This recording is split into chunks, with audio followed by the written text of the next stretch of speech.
Nangangarap na maging isang sikat na MLBB content creator na maging katulad ng ibang mga sikat katulad nila Inuyasha at Misaki at madami pa. Ikaw isa ka din bang small content creator kagaya ko? Ako kasi noon nung wala pang nagsusuporta sa akin ay nag-upload pero ako nagsimula talaga ako mag-upload sa TikTok.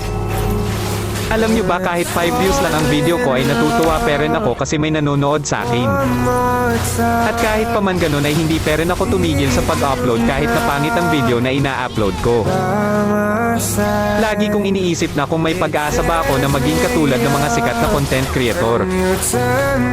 Alam nyo ba na kapag may maglalib ay lagi talaga akong humihingi ng skin sa mga sikat na content creator. Wala kasi ako skin noon hahaha simula nung na-download ko ang injector ay nagagamit ko na ang mga dream skin ko.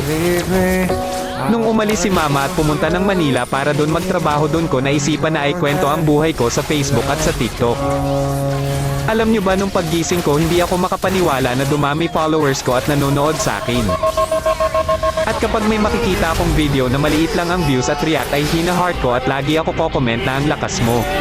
Kaya po sana magsuportahan po tayo mga small content creator at sabay-sabay natin abutin ang pangarap natin na makilala ng mga tao at hangaan. At huwag ka sasuko mag-upload ka lang ng mag-upload at hindi magtatagal na sisikat ka din.